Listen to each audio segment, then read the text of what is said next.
Hello guys, welcome to Knowledge of Emporium. हम आज आपके लिए लेकर आए हैं न्यू चैप्टर नंबर 5, जिसका नाम है आइडिया ऑफ एल्गोरिथमिक इफ़िशिएंसी। और ये इस चैप्टर की फर्स्ट पार्ट है।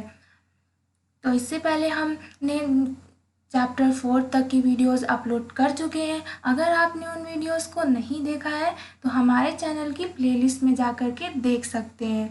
और हम आपको बता दें कि हमने इस बार सीबीएसई में जितना सिलेबस डिडक्ट हुआ था हमने उतना नहीं पढ़ाया है। जितना ही आपके चैप्टर्स थे हमने केवल उन चैप्टर्स की वीडियोस आप लोग को प्रोवाइड कराई हैं, ताकि आप लोग बोर्ड एग्ज़ाम्स के लिए अच्छे से प्रिपरेशन कर सकें।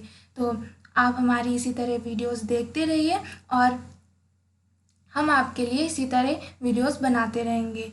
तो चलिए हम आपको बताते हैं कि इस चैप्टर में हम आपको क्या पढ़ाएंगे। तो इस चैप्टर का नाम आप देख रहे होंगे कि आइडिया ऑफ एल्गोरिथमिक इफ़िशिएंसी है। तो आपने क्लास 11th में एल्गोरिदम्स के बारे में तो पढ़ा ही होगा। आपने प्रोग्राम्स किए हैं तो उनकी एल्गोरिदम तो ज़रूर ही पढ़ी होगी। तो हम आपको ये बताना चाह रहे हैं कि यहाँ पास एल्गोरिदम इफ़िशिएंसी क्यों लिखा हुआ है। यहाँ पर इसलिए लिखा हुआ है क्योंकि इफ़िशिएंसी का मतलब होता है the algorithm should be correct with the best possible performance. मतलब आपका जो आप प्रोग्राम लिख रहे हो उस प्रोग्राम की कितनी ज़्यादा परफॉर्मेंस अच्छी है, मतलब उसका रन टाइम कितना ज़्यादा दे रहा है, कितना कम दे रहा है, और उसकी मेमोरी में स्पेस कितना लग रहा है। आप इन सब चीज़ के बारे में इस चैप्टर में आप पढ़ेंगे। तो ये चैप्टर बहुत ही इंटरेस्टिंग होने वाला है और बहुत ही अच्छा चैप्टर है। बच्चे इस चैप्टर्स को बहुत ही कॉम्प्लिकेटेड में लेते हैं, अच्छे से उन्हें समझ में नहीं आता, लेकिन कोई डरने की बात नहीं है, बहुत ही इजी चैप्टर है। तो चलिए बिना देर किए हुए अब आज का लेक्चर स्टार्ट करते हैं। तो चलिए हम सबसे पहले आपको बता ही देते हैं कि एल्गोरिदम होती क्या है। तो इसमें क्या होता है, an algorithm is a step by step process to solve logical and mathematical problem. मतलब कि आप अब जब कोई भी प्रोग्राम आप लिखते हो तो वो आपका प्रोग्राम मैथमेटिकल हो या फिर आप उसमें किसी भी टाइप की आप अपनी प्रोग्राम बनाते हो, तो उसमें सबसे पहले आप स्टेप बाय स्टेप लिखते हो ना। सबसे पहले आप इनपुट कराते हो वैल्यू को, नहीं सॉरी, मतलब सबसे पहले आप वेरिएबल लेते हो जिसमें आपको वैल्यू इनपुट करानी होती है। तो सबसे पहले आपने वैल्यू वेरिएबल्स लिए, देन उसमें उस वेरिएबल्स में आपने वैल्यू इनपुट कराई, देन आपने उसका सम कराया। उस सम को कराने के बाद आपने उसकी वैल्यू प्रिंट कराई, देन आपको रिजल्ट मिलेगा ना, रन कराएंगे तो ये होता है एल्गोरिदम, जो कि आपके प्रोग्राम के स्टेप्स होते हैं वो होता है। इसका आप एग्जांपल जैसे डेली लाइफ में ले सकते हो कि आप घर में कोई भी रेसिपी, न्यू रेसिपी आप बनाते हो तो स्टेप बाय स्टेप करते हो ना। सबसे पहले आप कढ़ाई चढ़ाओगे तो उसमें तेल डालोगे, फिर और इसी तरह जो भी उस खाने की रेसिपी होगी आप उसके स्टेप्स फॉलो करोगे। तो उसी तरह आपका कंप्यूटर साइंस में भी पाइथन के प्रोग्राम में बनाते समय भी स्टेप बाय स्टेप से करते हैं। सबसे पहले आप वेरिएबल लेंगे, इनपुट कराएंगे उसके अंदर वैल्यू, फिर जो भी आपका प्रोग्राम है उस प्रोग्राम में जो भी करना है, जैसे आपको उस प्रोग्राम में सम करना है तो आप सम का फॉर्मूला लिखेंगे, देन उस वैल्यू को वो ऐड करेगा, सम अप करेगा। उसके बाद कैलकुलेटेड वैल्यू को आप उस किसी एक वेरिएबल में स्टोर कराएंगे, देन वो लास्ट में आपकी वैल्यू प्रिंट करेगा। जैसे कि हमने यहाँ पास बताया है कि सबसे पहले आप अपने प्रोग्राम को क्या करते हैं, स्टार्ट करते हैं, लिखना स्टार्ट करेंगे। तो इसीलिए यहाँ पर सबसे पहले हमने लिखा है कि सबसे पहले आप स्टार्ट करते हैं, देन आप वेरिएबल्स को डिक्लेयर करते हैं। मतलब जो भी आपको वैल्यू इनपुट देनी होती है तो उसके लिए आप वेरिएबल्स को डिक्लेयर करते हैं, देन उसके अंदर आप इनपुट कराते हैं वैल्यू को। और मान लीजिए ये प्रोग्राम आप सम के लिए बना रहे हैं तो उस सम के लिए आप सम अप का फॉर्मूला लिखेंगे, और उस फॉर्मूले की जो कैलकुलेटेड वैल्यू आएगी उसके लिए आप एक वेरिएबल लेंगे जिसमें वो कैलकुलेटेड वैल्यू को आप स्टोर कराएंगे। देन क्या करेंगे कि आप उस कैलकुलेटेड वैल्यू को प्रिंट करेंगे, देन आपका प्रोग्राम क्या हो जाएगा, स्टॉप हो जाएगा आपका प्रोग्राम। तो ये जो स्टेप हुआ ना आपका, ये जो स्टार्ट से लेकर के पूरा टॉप तक का आपका स्टेप हुआ, यही एक आपकी क्या कहलाएगी, एल्गोरिदम कहलाती है। तो आप समझ गए होंगे कि एल्गोरिदम्स क्या होती है। तो चलिए अब आपको हम आगे ले चलते हैं, देखते हैं कि आगे क्या है।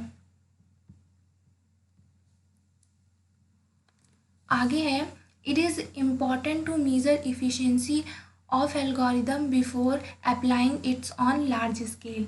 मतलब कि आप कोई भी प्रोग्राम होगा आपका, तो उसमें क्या होगा कि एक लार्ज स्केल में अप्लाई करने के लिए प्रोग्राम की जो इफ़िशियंसी होगी को वो मेज़र करता है। मतलब कि आप क्या, कोई आपने प्रोग्राम लिखा तो उसमें क्या होगा कि वो सबसे पहले उस प्रोग्राम की आपकी एल्गोरिदम की इफ़िशियंसी देखेगा, इफ़िशियंसी को मेज़र करेगा, देन उसके अंदर जो आपने वैल्यू इनपुट कराई है उसको फिर उसके अंदर अप्लाई करेगा। तो मान लीजिए हमने जैसे कि आपको बताया कि हमने मान लीजिए सम का प्रोग्राम बनाया, तो वो सम का प्रोग्राम मान लीजिए कि आपकी क्लास में ढेर सारे बच्चे होते हैं, तो उस कई सारे स्टूडेंट्स सम अप का प्रोग्राम कई तरीके से कर लेते हैं।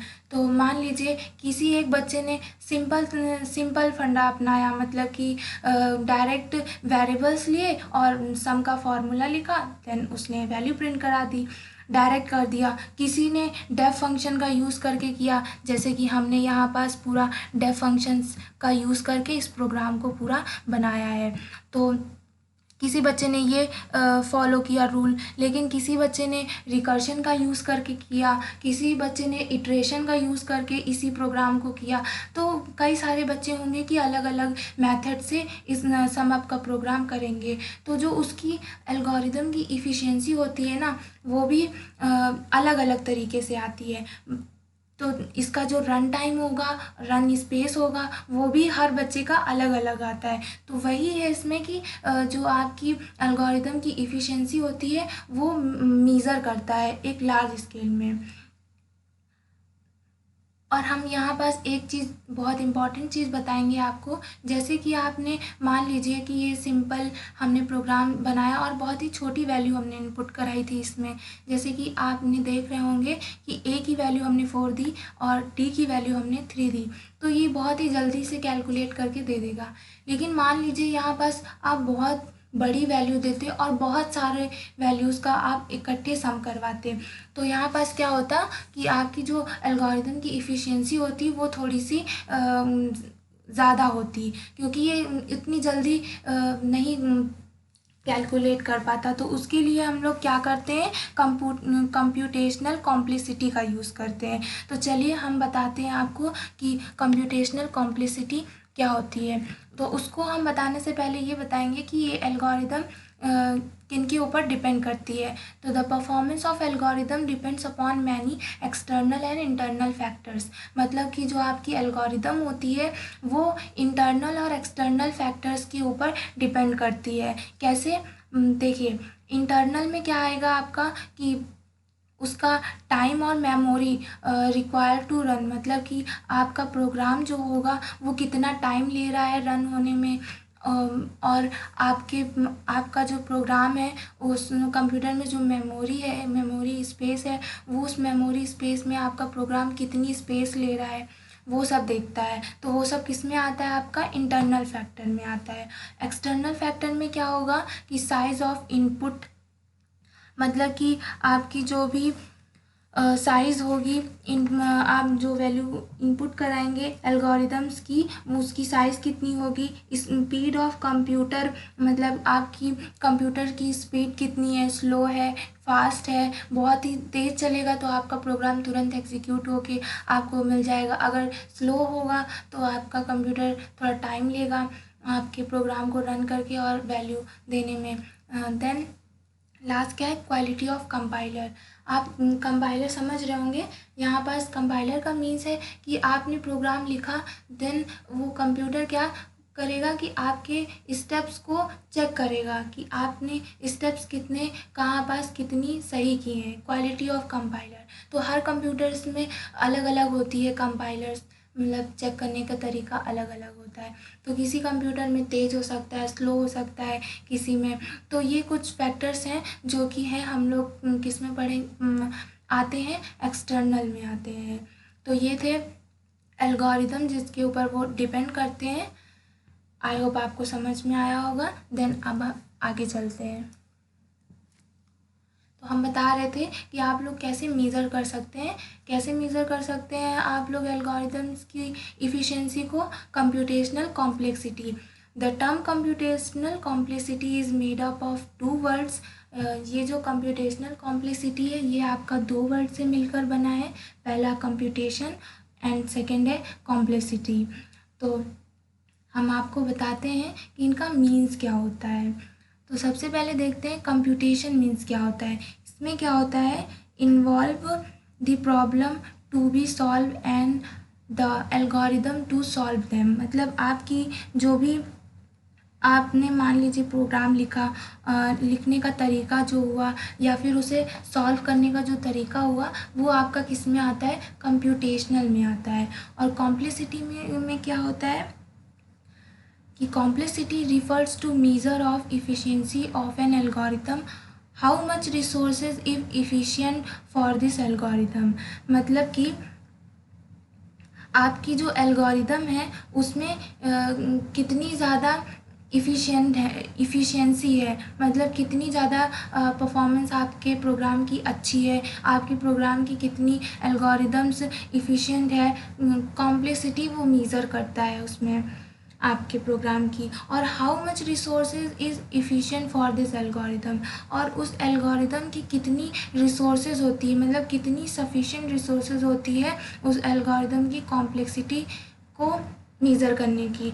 तो देखते हैं कितनी होती है। 2 होती है। पहली होती है run time to run algorithm. उसमें आपका प्रोग्राम को वो रन करेगा और मेज़र करेगा कि आपके एल्गोरिदम में कितना रन हो करके आपकी वैल्यू जब प्रिंट करती है उतने तक का कितना टाइम लग रहा है, उस टाइम को वो मेज़र करती है। तो टाइम में ये होता है। देन स्पेस में क्या होता है? Storage needed to run the algorithm. आपकी एल्गोरिदम जब एग्जीक्यूट कराएंगे आप पाइथन शेल में तो आपकी मेमोरी में कितना स्पेस ले रहा है, कितना स्टोरेज ले रहा है उस एल्गोरिदम का, पूरा प्रोग्राम का। तो वो होता है आपका स्पेस। लेकिन जो सबसे इम्पॉर्टेंट चीज़ है वो आपकी होती है इसमें टाइम। और सबसे ज़्यादा हम लोग पढ़ते हैं टाइम टू रन एल्गोरिदम, मतलब आपके प्रोग्राम को रन होने में और आपको वैल्यू जो मिल रही है रिजल्टेंट उसमें कितना टाइम लग रहा है वो आप सबसे ज़्यादा इसमें पढ़ेंगे। तो उसको मेज़र करने के लिए पता है आप लोग क्या पढ़ेंगे? आप लोग उसको पढ़ेंगे बीगो नोटेशन, जो कि कंप्यूटेशनल कॉम्प्लेक्सिटी के अंदर आता है। और उसे मेज़र करने के लिए आप लोग मतलब टाइम, कितना टाइम आपका परफॉर्म हो रहा है उस पूरी एग्जीक्यूट हो रहा है प्रोग्राम में, तो आप उसको मेज़र करने के लिए क्या यूज़ करेंगे? बीगो नोटेशन। तो आपको बीगो नोटेशन पता नहीं होगा कि क्या होता है, तो हम बताते हैं कि क्या होता है।